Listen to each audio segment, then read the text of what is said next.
Alors, avant de commencer cette petite analyse sur tous les clichés qui servent à diviser la population en clivage droite et gauche, surtout la population, les 99% des individus qui ne décident absolument rien, avant d'entrer dans cette petite analyse et de remonter un peu dans le temps, pour en voir l'histoire, je voudrais parler quelques minutes d'ingénierie sociale, parce que ça nous servira pour la suite. Alors l'ingénierie sociale, vous savez, c'est cette science, enfin cette pratique qui a été élevée au niveau de science au début du XXe siècle, qui permet la gestion de la population. Alors sur quoi se base l'ingénierie sociale au départ? En fait, sur l'utilisation du stéréotype. On peut dire que le stéréotype, c'est l'atome de l'ingénierie sociale. Ensuite, un ou un groupe de plusieurs stéréotypes vont donner une catégorie. Cette catégorie d'individus va être nommée par un nom commun, ou décrite par un qualificatif. Et donc ce mot, ce qualificatif ou ce nom commun, ce mot devient en fait une prison pour l'individu ayant été catégorisé. Bien sûr, parce qu'en fait, il est alors difficile de décrire la complexité de cet individu en étant prisonnier des stéréotypes formant cette catégorie, prisonnier de ce mot. Bon, ensuite, il y a des super catégories qui englobent plusieurs catégories, ainsi de suite. Alors en fait, l'ingénierie sociale, c'est l'art de fédérer un groupe plus ou moins important en direction d'une super catégorie. Au plus la catégorie est large, au plus le mot qui la décrit et le slogan qui y dirige doivent être courts. Autrement dit, au plus le descriptif de cette catégorie est simple, au plus la masse de gens qu'elle englobe est grande. Et comme je l'ai dit un peu avant, le problème c'est la prison que constitue le mot qui définit cette catégorie. Je vous prends un exemple. En ce moment, parmi les mots à la mode, vous avez le mot anti-occidental.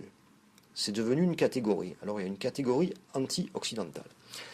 Alors, quel stéréotype peut vous mettre dans la catégorie anti-occidentale? Eh bien simplement, si aujourd'hui vous décrivez comme étant anti-impérialiste, par exemple, que vous n'êtes pas d'accord avec un certain impérialisme, vous allez être mis dans la catégorie des anti-occidentaux.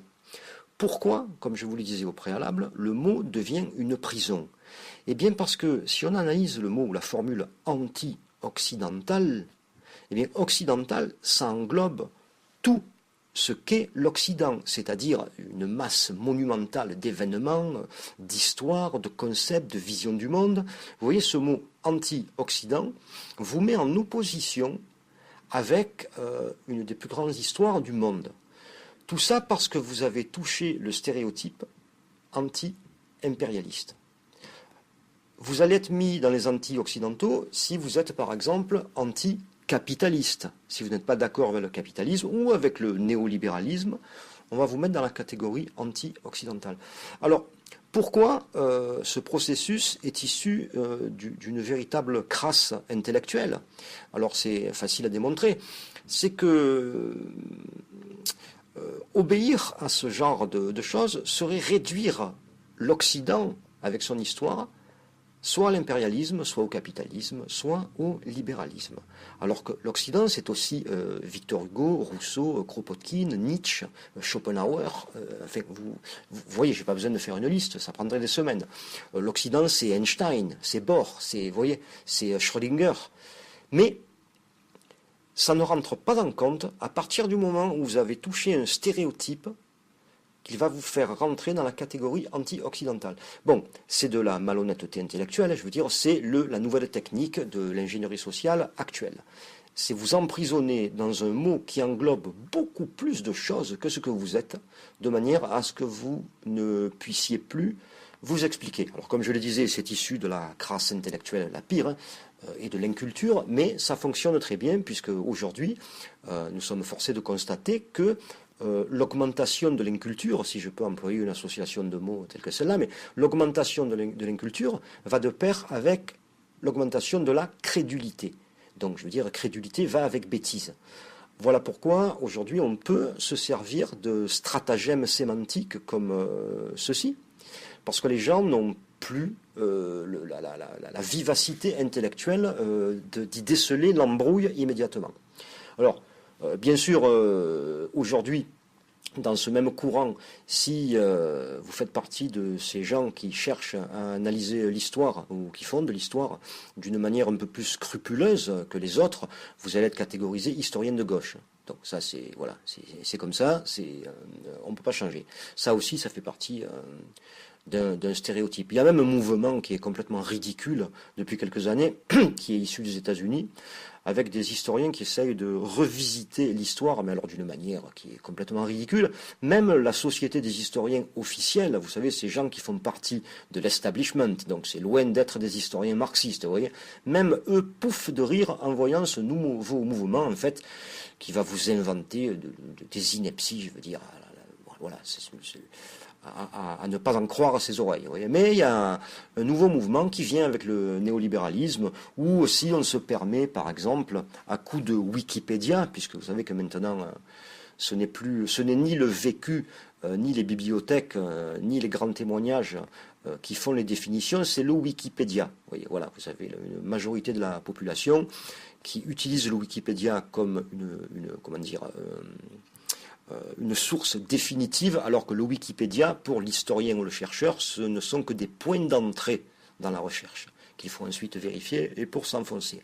Mais, profitant un peu de cette nouvelle mentalité, vous avez tout un courant de nouveaux historiens ou d'experts en histoire, soi-disant, qui se font payer pour inventer des histoires un peu plus propres, notamment aux grandes entreprises. C'est comme ça qu'on va découvrir des Wikipédia avec des histoires d'entreprises complètement idylliques et voyez, Alice au pays des merveilles pour des corporations qui ont participé à des horreurs, en fait. Mais voilà, ça fait partie du néolibéralisme. On peut même s'acheter une morale aujourd'hui et utiliser des anti-ci, anti-là pour tous les gens qui font de la véritable histoire. Voilà un peu pour ce que je voulais dire sur l'ingénierie sociale. Alors bien sûr, cette ingénierie sociale, tout au long du XXe siècle, en travaillant sur les stéréotypes, est arrivée à installer un certain climat aujourd'hui, qui est le climat du cliché, que ce soit pour la droite ou pour la gauche. Vous avez par exemple pour la droite, dans l'esprit des gens qui ne cherchent pas, alors la droite, ça a toujours été traditionnellement nationaliste, patriotique, religieux, la droite des valeurs, bon on ne dit jamais lesquelles, ça a toujours été autoritaire, ça a toujours mené au fascisme, au racisme et ainsi de suite. Ce sont toutes sortes de clichés qui ont été apposés à la droite. Pour la gauche, par exemple, nous avons toujours entendu parler d'une gauche qui aurait traditionnellement été humaniste, anti-religieuse, multiculturelle, gentille, tolérante. Vous voyez. Ça, ce sont les clichés. Le problème, c'est que ça force l'individu à adhérer à des choses avec lesquelles parfois il n'est pas en accord. Parce que peut-être que certains des stéréotypes constituant le groupe auquel il appartient ne lui conviennent pas. Sauf que là où l'ingénierie sociale est extrêmement forte, c'est que une des peurs les plus primales de l'humain, c'est d'être exclu du groupe. Vous savez, le bouc émissaire, d'être exclu du groupe.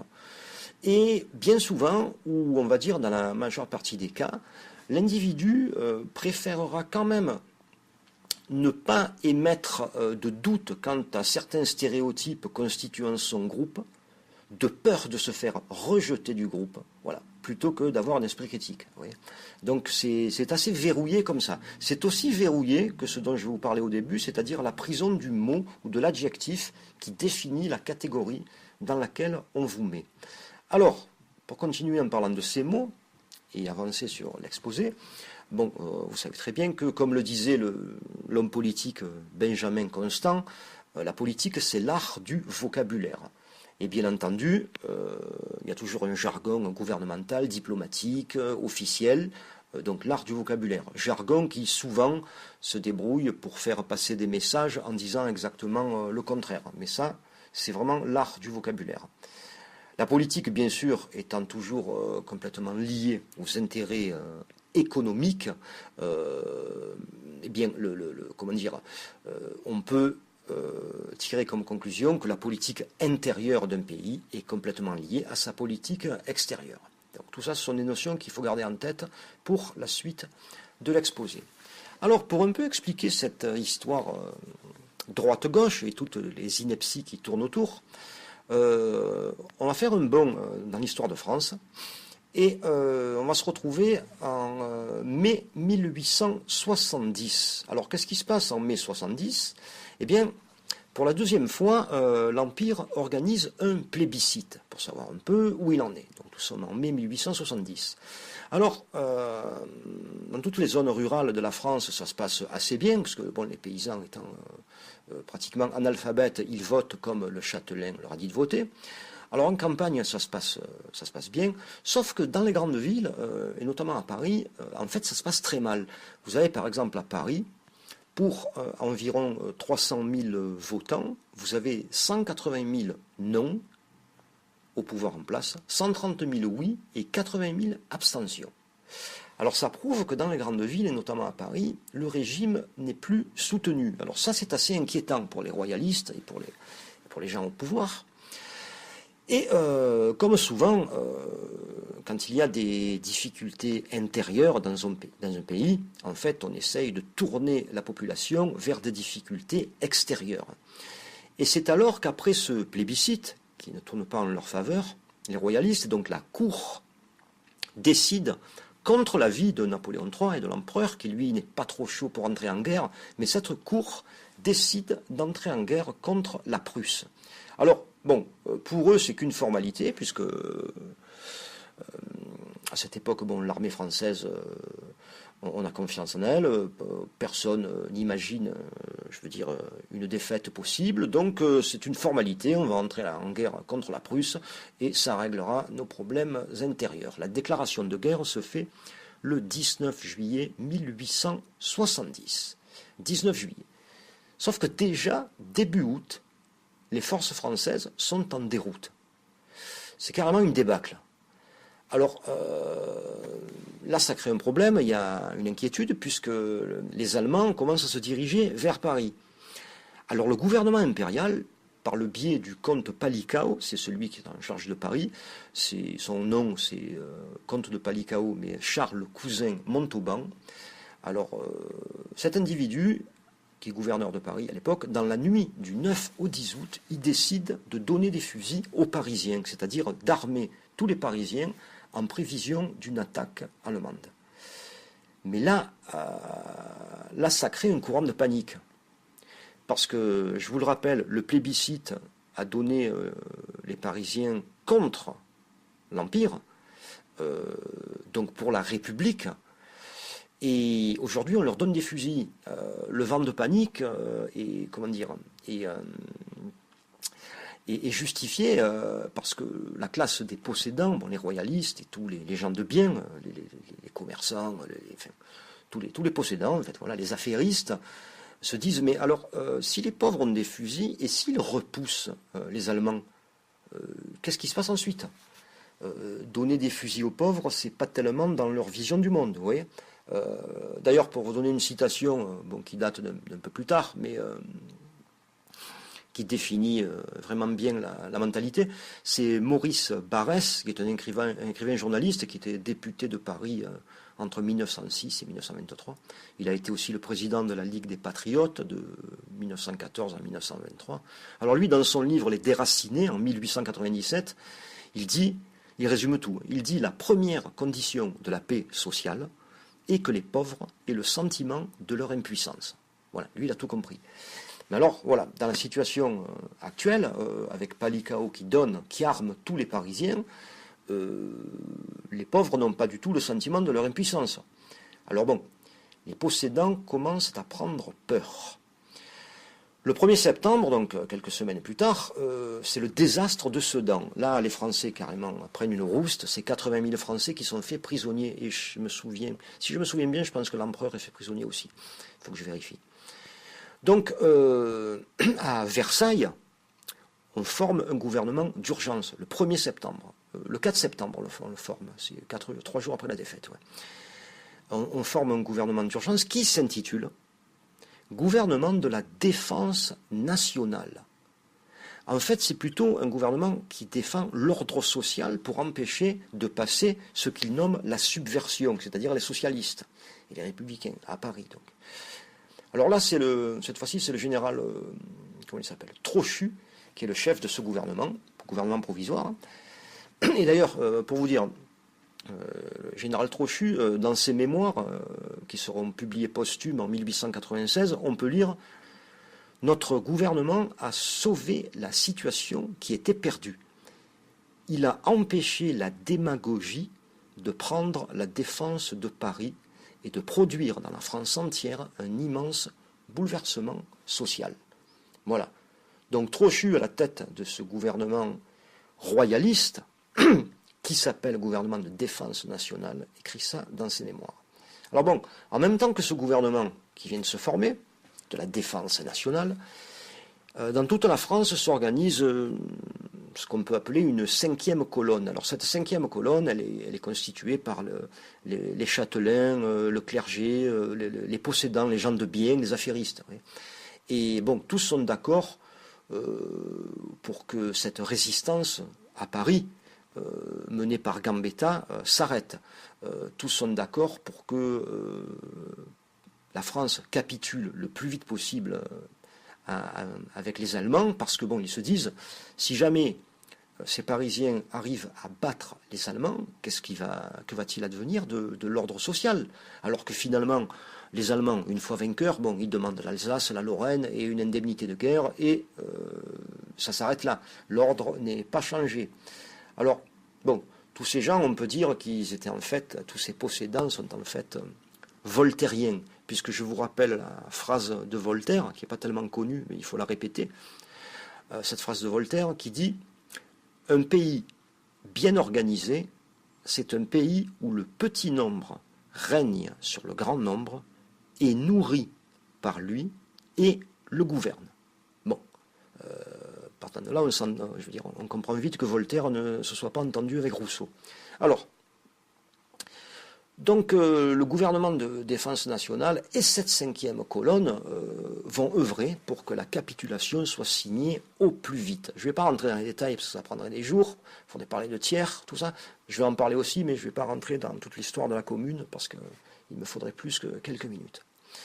Alors, après avoir bien travaillé la question, cette cinquième colonne et ce gouvernement, ils font voter les Français le 8 février 1871. Ça, c'est un peu avant la commune. Alors, comme je vous disais, ne pas oublier que ces Français, à l'époque, sont pour la majeure partie d'entre eux analphabètes. Ils ont donc été instruits sur la manière de voter par cette cinquième colonne et par le gouvernement de la défense nationale. Ce qu'il en ressort, à la fin de ce vote, c'est une chambre des députés qui est entièrement ultra-royaliste. Donc les membres qui la composent sont tous, pour la plupart, issus soit des légitimistes, soit des Orléanais. Et ils mettent Adolphe Thiers à leur tête. Alors, Thiers, c'est un personnage extrêmement important pour toute la suite de l'histoire. Donc, ces royalistes mettent Thiers à leur tête. Thiers a déjà remis l'indemnité de guerre aux Allemands en avance. Et c'est lui aussi qui avait décidé, qui avait, qui avait participé à des tractations nombreuses et efficaces avec Bismarck, de manière à ce qu'on puisse lui donner l'Alsace et la Lorraine, et ce qui avait réconforté la droite, les royalistes français. Tout ça pour vous dire, je fais un petit point, par rapport au cliché droite, patriote, nationaliste, là déjà ça en prend un coup. En 70, 71, on n'est pas du tout là-dedans. C'est la gauche qui est nationaliste et patriote. C'est la gauche qui veut se battre dans Paris. Alors, malgré le fait que Thiers soit à la tête de ce gouvernement royaliste, il est quand même embêté. Parce que lui n'est pas royaliste, il a une autre idée en tête, il a un autre plan. Alors, il est maintenant président de cette soi-disant république temporaire, une république par le vote, mais royaliste par les gens qui constituent le gouvernement. C'est assez amusant, une république royaliste en fait. Alors, ces royalistes sont convaincus que leur présence est un rempart contre la subversion, ce qu'on appelle la subversion. La subversion, je le rappelle encore, ce sont les socialistes. Mais Thiers, lui, n'est pas convaincu. Il n'est pas convaincu que la monarchie soit un système assez solide pour empêcher le socialisme de grandir. En effet, il se dit que dans la monarchie, le pouvoir est en principe concentré autour d'un seul homme. Il est donc facile pour la population de se révolter, contre cet homme au nom de la liberté, par exemple. Mais qu'est-ce que pourrait être la République en maniant bien cette affaire? Qu'est-ce que d'abord l'autorité? Alors, il explique l'autorité de cette façon.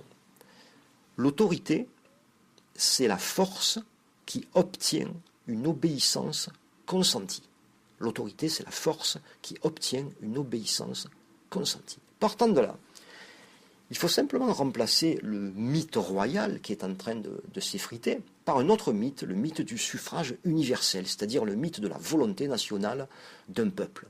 Pour cela, il suffit finalement de bien canaliser les votes, de manière à ce que la majorité soit atteinte, et la majorité c'est simplement la moitié plus 1. Et ça c'est très facile à avoir, si l'on sait canaliser les votes. Bon, Thiers, il a un très bon exemple de réussite de ce procédé avec les élections qui viennent d'avoir lieu en février 71, où la population qui a été bien dirigée par cette 5e colonne a voté en masse ultra-royaliste. Alors, ce rempart, c'est Thiers qui le pense, et il a raison, est nettement plus solide et efficace que la monarchie. Car quiconque s'opposerait à cette république pourrait être accusé d'être anti-liberté et d'aller contre la volonté du peuple. C'est très important, les idées la vision de Thiers, parce que nous l'avons encore aujourd'hui.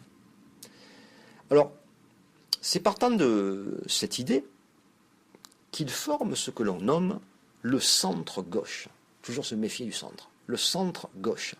Le centre-gauche, il changera plusieurs fois de nom. Je crois que ce sera les progressistes, il y a d'autres noms, mais bon. Je crois qu'aujourd'hui, ça s'appelle En Marche. Alors, le centre-gauche.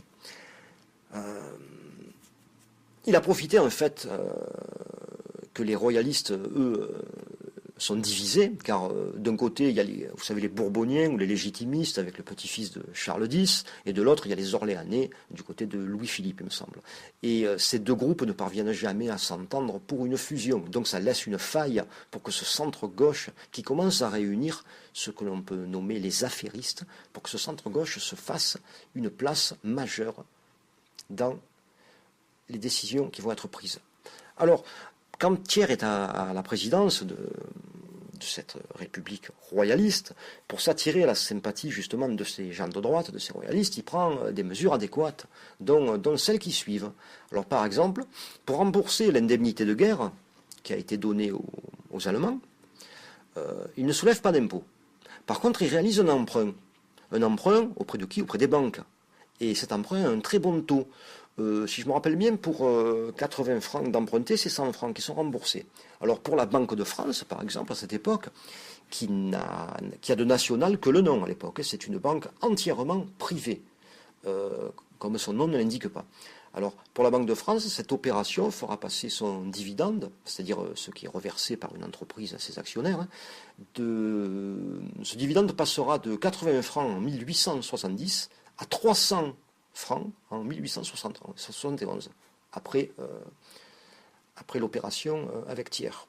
Alors, dans les mesures qu'il prend aussi, il interdit l'affiliation à l'Internationale des travailleurs, qui était fondée en 1864 à Londres, je crois le 28 septembre. Ouais. Alors, il interdit l'affiliation à l'Internationale sous fortes peines de prison et de fortes amendes. Déjà, il va bien dans le sens de cette droite royaliste. Et il a aussi une idée et une phrase en ce qui concerne l'instruction publique, qui en dit long sur sa vision des choses. Il dit qu'on ferme les écoles normales et que le curé de la paroisse se charge de l'instruction primaire. Aussi bien, il en apprendra toujours trop au peuple, lequel a plus besoin de moralité que de savoir. Donc, bien sûr, le curé est là pour enseigner la résignation dans l'attente de lendemain meilleur, mais dans l'au-delà. Alors, Mais malgré ses efforts, apparemment, Thiers, pour la droite, pour ces royalistes, il n'en fait pas assez. Alors il est désavoué en 1873, donc 2 ans après, et il est remplacé par le maréchal MacMahon. Bon, ce qui n'empêche pas Thiers de continuer à œuvrer avec son centre-gauche et à continuer à convertir les royalistes à sa nouvelle vision de la politique. Mais bon, il est désavoué pour MacMahon. Alors MacMahon, c'est un royaliste qui s'est illustré pendant la Commune dans l'armée de Versailles. En général, à l'époque, pour être honorable, il fallait avoir tiré dans la foule et dans du socialiste. Et ça vous faisait déjà un bon crédit. Alors bon, MacMahon l'avait fait, il était avec l'armée de Versailles. Alors, d'après ce que j'ai lu sur MacMahon et ce que l'on en dit, c'est un homme assez insipide, lisse, sans relief, donc facile à manipuler, et donc vraiment pas dangereux pour un changement de l'ordre des choses. D'ailleurs, voici le message qu'il adresse aux Français quand ils viennent d'être élus. Je vous le dis, je cite, « Avec l'aide de Dieu, le dévouement de notre armée et l'appui des honnêtes gens, nous allons procéder au rétablissement de l'ordre moral. » Bon, les honnêtes gens, c'est les possédants, hein, les riches. Alors, bon, si on résume, qu'est-ce qu'on a? Dieu, l'armée, les honnêtes gens, ça nous fait l'argent, le sabre et la soutane. Voilà. C'est tout réglé, donc royaliste de droite, l'argent, le sabre et la soutane. Mais le 6 janvier 1979, après quelques années, il y a des élections au Sénat où cette fois-ci, même le Sénat devient républicain. On commence à y avoir des républicains partout. Bon, ce n'est pas étranger au travail de Thiers, hein, en dessous avec son centre-gauche. Et le 30 janvier 1979, MacMahon démissionne. À partir de là, de janvier 1979, c'est une république qu'on va appeler la République des Républicains. Bon, c'est un titre, hein. Après en pratique c'est autre chose. Et le président, ça va être Jules Grévy. Alors lui, il se dit républicain modéré. C'est plein d'appellations qui ne veulent rien dire, hein, comme quand vous avez les radicaux, tout ça, bon, souvent ce n'est pas radical du tout. Et là, alors, comme signe fort, comme on dirait aujourd'hui, on passe de Versailles à Paris pour le gouvernement. Voilà. Quand j'ai commencé à vous parler de Thiers, tout à l'heure, et de la création du centre-gauche, j'ai oublié de vous parler d'un personnage très important qui, à lui seul, cristallise tout ce que signifie ce centre-gauche et toutes ses implications. Ce personnage, c'est Léon C. C'est le co-créateur du centre-gauche avec Thiers. Alors Léon C, c'est déjà le ministre des Finances en 72 sous Thiers. Quand Thiers perd la présidence et que c'est MacMahon, le royaliste, qui devient président de cette république royaliste, c'est encore Léon C, le ministre des Finances. Et quand MacMahon perd la présidence en 79, et que c'est au tour de Grévy et de ce que l'on appelle la République des Républicains, eh bien c'est encore Léon C, le ministre des Finances. Alors il ira faire un tour à l'ambassade française à Londres pendant un moment, mais il reviendra encore en 82 et encore sous Grévy être le ministre des Finances. Tout ça pour dire qu'à lui seul, Léon C image la philosophie profonde de ce centre-gauche et surtout les priorités de ce centre des affairistes qui deviennent de plus en plus puissants. Sous Grévy, quel genre de république? Eh bien tout simplement la république sur le modèle de Thiers, comme on l'avait déjà dit. Une république conservatrice. Pour un modèle, je vais vous lire un texte pour vous parler de la république conservatrice, un texte d'un économiste qui s'appelle Dupont-White, un texte qu'il a écrit en 1872. Alors, il écrit ce texte parce que en 72, un des prétendants à la couronne, un légitimiste, le Bourbonien, le petit-fils de Charles X, a écrit 2 manifestes. Et dans son premier manifeste, il écrit « Mon premier devoir, quand je serai remonté sur le trône, sera d'assurer la protection des classes populaires contre l'exploitation de la richesse. » Vous voyez, une espèce de roi de gauche. Bon, vous imaginez bien que c'est intolérable. Donc la même année où il écrit ça, en 72, il y a Dupont-White qui écrit autre chose pour comme réponse pour mettre en garde les républicains. Il écrit « Si vous admettez que la société est à défendre, le plus bizarre serait de constituer à cet effet un pouvoir héréditaire. Vous supposez que ce pouvoir sera le garant de l'ordre et le champion de tous les intérêts conservateurs. Bref, vous supposez que ce pouvoir sera le défenseur des riches. Cette supposition est absolument gratuite, car le pouvoir héréditaire défendra le plus fort, c'est-à-dire le peuple, et il attaquera ce qui est capable de l'attaquer, c'est-à-dire les classes supérieures. Vous voyez déjà le pourquoi du comment la République plutôt que la monarchie à l'époque.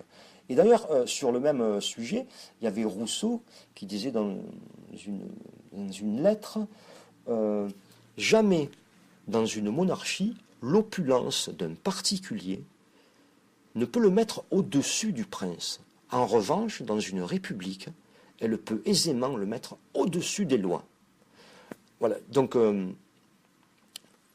tout ceci explique cela, vous voyez, pour la vision de Thiers et cette république biaisée.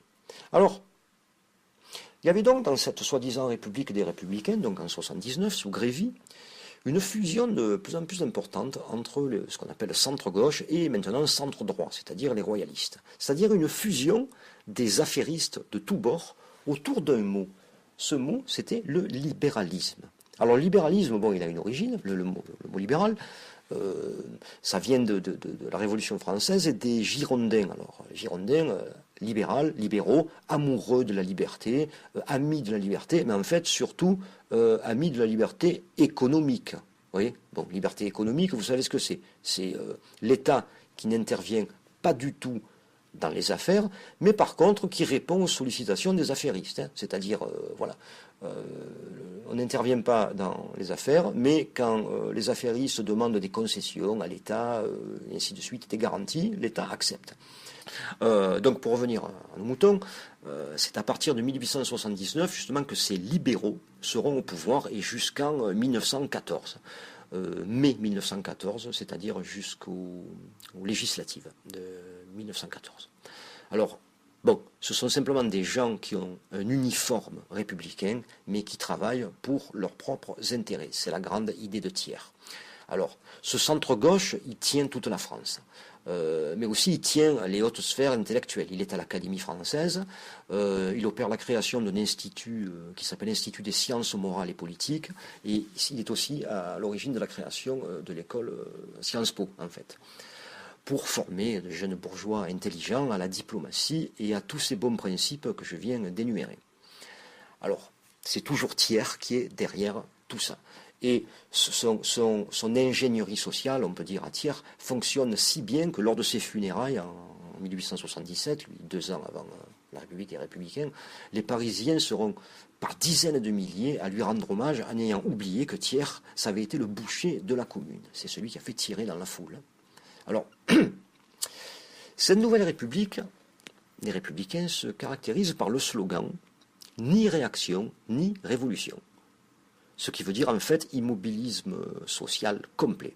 Alors on notait que la formule ni a été popularisée en ce qui concerne les Français par Mitterrand en France en 1988. Vous vous souvenez, ni nationalisation, ni privatisation. Ce qui ne veut strictement rien dire, ça veut simplement dire faites-moi confiance, rien ne bouge.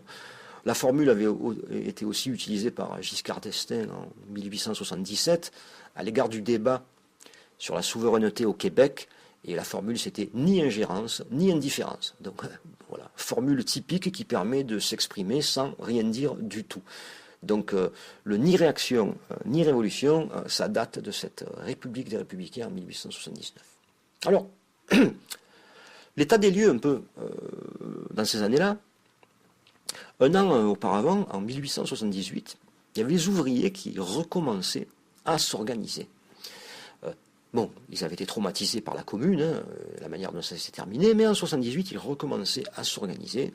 Et cette année-là, ils demandent à faire un congrès international des ouvriers à Paris. Alors le gouvernement, bien sûr, refuse, mais les organisateurs passent outre, l'organisent quand même, et il y aura une quarantaine d'arrestations, dont celle de Jules Guesde, ou Jules Guesde, qui fondera en 79 le premier parti ouvrier de France, à savoir le POF. Alors, Jules Guesde, il venait de passer pas mal de temps avec Marx à Londres cette année-là, et c'est à cette occasion, en fait, que le marxisme fait une véritable entrée en France, avec Jules Guesde et son premier parti des ouvriers. Excusez-moi. Et là, on commence dès lors à reparler d'une résurrection de l'internationale des travailleurs. Et c'est là qu'il y a l'entrée en scène, de manière officielle, d'un personnage très important, c'est Jules Ferry, ministre sous le gouvernement Waddington en 1979 et ministre de l'Éducation et du Culte. Alors je dis entrée en scène officielle par rapport aux stéréotypes, pour revenir à cette ingénierie sociale, aux stéréotypes que l'histoire a laissés dans l'inconscient collectif de la population, à savoir Ferry, un homme de gauche, puisque anticlérical et auteur des lois scolaires. Bon, ce que l'histoire claironne moins, c'est que Ferry était déjà en fonction lors du gouvernement de défense nationale en 1971, lors de la Commune, et il était connu comme un combattant des plus acharnés du socialisme et de Gambetta. Donc il était du côté des royalistes. En fait, Ferry, comme nous allons le voir, fut un des principaux alliés du capitalisme et une de ses principales figures de ce centre-gauche qui est en fait un grand leurre et une grande embrouille organisée par les affairistes. Alors Ferry sent que le danger social est bien là et que le danger social est grandissant. Eh bien, il va le faire dévier, il va faire dévier cette colère sur l'anticléricalisme. En effet, à cette époque, la population a de moins en moins de sympathie pour l'Église, et il y a de quoi. Et il devient donc très facile de se faire passer pour un homme de gauche en se jetant contre cette dernière. Bon, partant de là, c'est une aubaine pour la droite qui va prendre le rôle, qui va endosser le rôle de défenseur de la foi et qui va se trouver religieuse comme jamais. D'ailleurs, la presse de droite se déchaîne en parlant de Ferry comme de Satan, de l'Antéchrist et tout ça. Bon. La gauche va prendre le rôle de l'anticléricalisme et donc va défendre le peuple.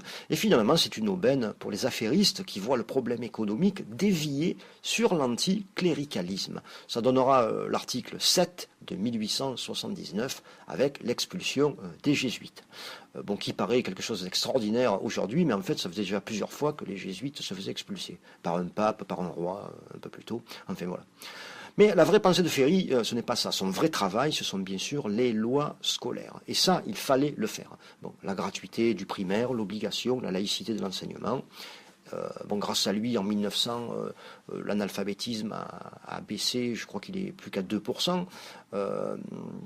À savoir qu'avant Ferry, les instituteurs devaient faire aussi réciter les prières aux enfants, même à ceux qui n'étaient pas chrétiens, quoi que disent les parents, et devaient s'assurer que les élèves aillent bien à la messe le dimanche. Enfin bon, voilà, c'était un autre monde. Alors là, voilà, c'est fait, il fallait le faire, et c'est très bien, c'est un bon boulot. Mais bon, voilà, les lois scolaires de Ferry, ce n'est pas que ça. Dans ces années-là, dans les années 1880 donc, on commençait à assister au retour des communards. Vous savez, ce sont les gens qui avaient été expatriés après la Commune. Donc ces communards venaient d'être amnistiés.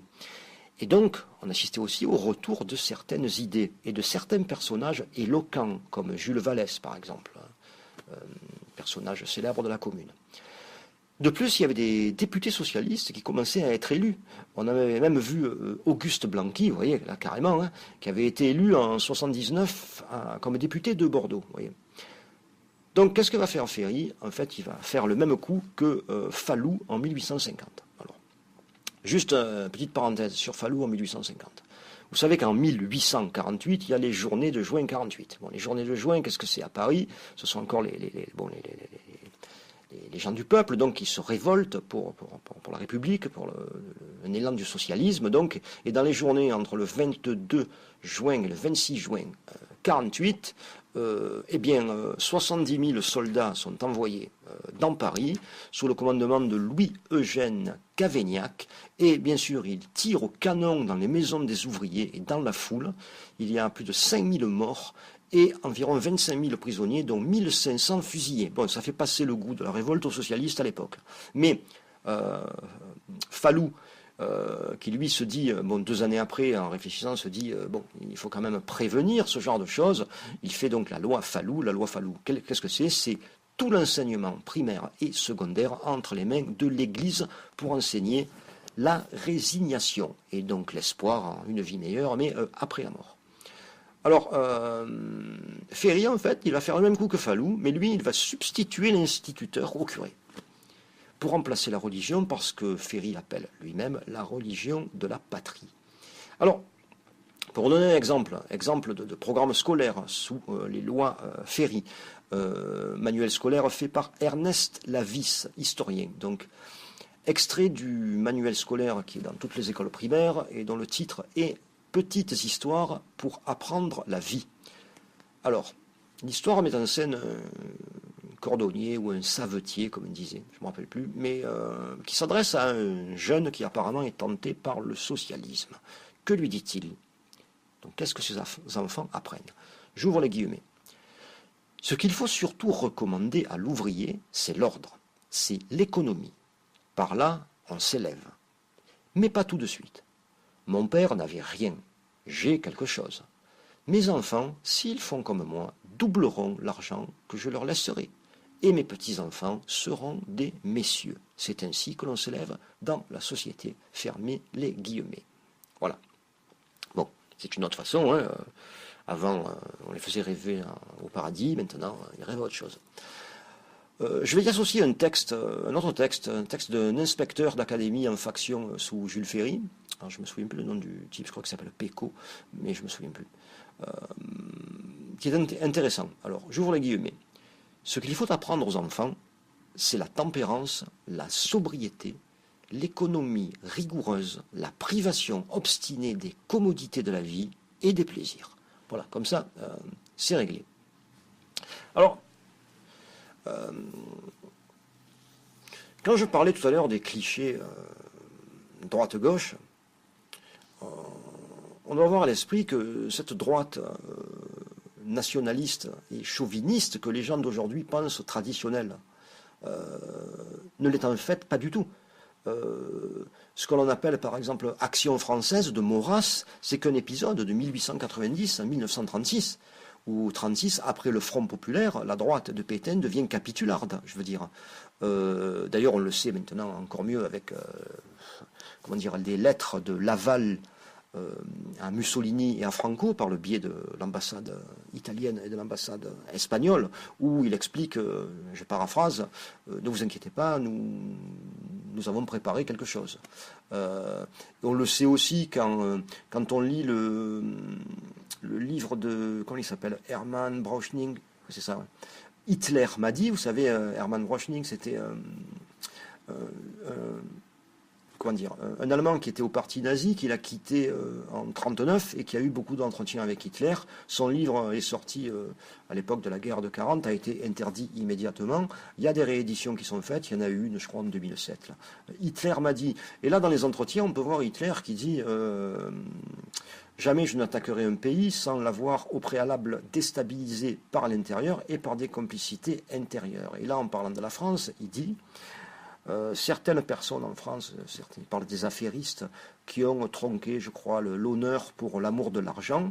Vous verrez que ces personnes, quand j'entrerai dans Paris, me salueront comme le champion de la loi et de l'ordre. Donc voilà, bon, je ne pense pas que quand on parle de droite patriote, on doit parler de celle-là, vous voyez. Donc ça fait partie des idées reçues. Et le point commun entre 36 et la Commune, c'est qu'en 36, c'est le Front populaire qui passe. Vous imaginez ce que le Front populaire représente pour les possédants. Et là, tout à coup, nous avons une droite qui préfère capituler face à l'Allemagne ou en être complice. Et en 71 et 70-71, nous avons des royalistes donc de droite face à la Commune qui préfèrent capituler et donner à l'Allemagne ce qu'elle veut plutôt que de voir la victoire des républicains à Paris. Vous voyez. Donc voilà, par rapport aux clichés, il faut faire attention avec l'histoire. Alors,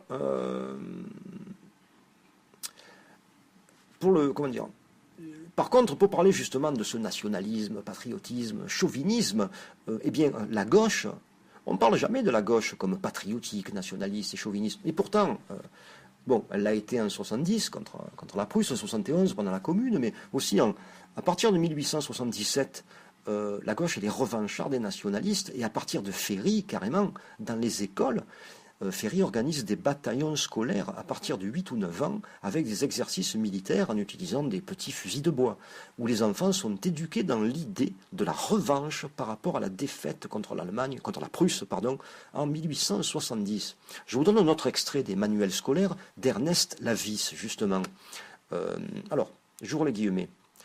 La France a perdu sa renommée militaire pendant la guerre de 70. Pour reprendre à l'Allemagne ce qu'elle nous a pris, il faut que nous soyons de bons citoyens et de bons soldats. Et c'est pour que vous deveniez de bons soldats que votre maître vous apprend l'histoire de France. C'est à vous, enfants, élevés aujourd'hui dans nos écoles, qu'il appartient de venger vos pères vaincus à Sedan et à Metz. C'est votre devoir, le grand devoir de votre vie. Vous devez y penser toujours. Fermez les guillemets. C'est ce qu'on apprend aux enfants sous Ferry. Ce qui est encore plus vicieux, en fait, c'est que Ferry ne veut absolument pas se mettre mal avec l'Allemagne à l'époque. Mais l'endoctrinement des enfants à cette idéologie les empêche, les enfants donc, de prendre conscience de la source des problèmes quotidiens de leurs parents et des conditions de vie de leur famille, bien sûr. Alors, bon. On pourrait continuer des heures comme ça, mais je veux dire juste 2 mots sur le colonialisme. Alors, en ce qui concerne le colonialisme, on pourrait parler du discours de Ferry sur la nécessité de créer des nouvelles couches de consommateurs ailleurs, puisque voilà, il faut considérer selon lui la France comme une maison de commerce qui est saturée dans sa production et qui doit trouver des couches de consommateurs ailleurs. Trouver, bon, c'est assez cocasse comme mot, je veux dire. Ou alors, je pense que c'est dans le même discours de 1885 où il dit qu'en tant que les races supérieures ont le devoir de civiliser les races inférieures. Donc on pourrait parler de ces discours. Mais bon, en ce qui concerne le colonialisme, là aussi, pour faire sauter les clichés et les idées reçues, que ce soit des socialistes comme Jaurès à la fin, comme Jules Guesde à la fin, ou bien des royalistes ou des gens de droite, je veux dire, le cliché ne fonctionne pas. Parce que ce colonialisme qui n'est qu'une affaire commerciale, je veux dire, que ce soit pour la droite ou la gauche, ne fait pas partie de l'idéologie. C'est l'idéologie des affairistes. Alors, je vais simplement dire, pour vous montrer un peu l'idéologie de ce qui était devenu le centre-gauche, était cette république biaisée, je vais simplement vous dire la phrase du philosophe et ami de Jules Ferry, Ernest Renan, qui en 1871, donc peu de temps après la Commune, avait écrit dans ce qu'il appelle Réforme intellectuelle et morale, j'ouvre les guillemets, un pays qui ne colonise pas est infailliblement voué au socialisme. Oui, un pays qui ne colonise pas est infailliblement voué au socialisme. Voilà. Là, bon, il a tout résumé. Alors, en ce qui concerne la colonisation, je vais prendre deux phrases qui sont... Je vais prendre ces phrases chez des gens, voilà, pour casser les clichés, chez des gens d'extrême droite et de droite. Alors, vous avez un écrivain qui s'appelle Emmanuel Beau de Loménie, donc qui est un écrivain d'extrême droite, royaliste, je crois qu'il est d'Action française, et qu'il a beaucoup étudié les dynasties bourgeoises, lui. Alors en 1954, avant-hier, il écrit comme bilan, notre politique coloniale aura coûté très cher au budget public, pour le profit presque exclusif d'une étroite minorité de grandes affaires de l'industrie et de la banque. Voilà. Une autre phrase de quelqu'un qui était loin d'être anarchiste, c'est l'historien Henry Brunswick, qui est un spécialiste de l'histoire coloniale, et qu'il dit, il apparut bientôt, bon il dit en 1960, il apparut bientôt que des particuliers pouvaient s'enrichir aux colonies, même si elles n'étaient nullement rentables pour l'État. La politique coloniale fut incontestablement pour un petit nombre d'individus une affaire énorme, et pour la masse un mythe, le mythe national de la grandeur française. Alors voilà, je voulais vous citer, en parlant du colonialisme, de ces phrases de gens de droite et d'extrême droite, parce qu'elles sont exactement pareilles que des gens de la véritable gauche ou extrême gauche, en fait, Et donc, elles n'ont absolument rien à voir avec la vision du colonialisme que ce centre-gauche nous a vendu, c'est-à-dire ce centre des affairistes. Alors, je ne vais pas continuer année après année, à expliquer tout ça ou donner des exemples, parce que c'est la même chose de toute façon. J'ai voulu faire ce mini-exposé pour mettre en exergue l'aspect futile, biaisé et erroné sur lequel se basent les individus issus de la population aujourd'hui pour se catégoriser, se stigmatiser, bref, s'opposer. Alors que finalement, qu'est-ce qui est vraiment réel dans toute cette histoire? Eh bien, d'un côté, du côté des affairistes, ce qui est bien réel aujourd'hui, c'est ce fossé qui ne cesse de se creuser entre eux et la population. Cette éthique, cette morale qui n'en finit plus de disparaître dans le rapport possédant-possédé. Et du côté de la population, ce qui est bien réel, c'est l'organisation de contre-pouvoirs horizontaux, c'est-à-dire entre catégories de la population, qui sont basés sur des différences clichés et anecdotiques, bien souvent historiquement fausses, inventées de toutes pièces ou sorties de leur contexte. En bref, on se rend rapidement compte que le grand absent de tout ce merdier, c'est le bon sens. Alors pourquoi le bon sens? Parce que si l'on met sur la table les véritables revendications de toutes les catégories de la population d'en bas, on se rend rapidement compte que tout le monde aspire au même principe, à savoir justice sociale, justice économique, droit de l'humain, c'est-à-dire ce qui correspond au sens originel du terme socialisme, l'individu issu de la population qui se bat pour que son quotidien, sa proximité, sa vie, lui soit plus agréable, cet individu pratique le socialisme. Il n'a pas de droite ou de gauche là-dedans. C'est une grande arnaque, un grand leurre inventé par centre-gauche, centre-droit. C'est de la pure ingénierie sociale.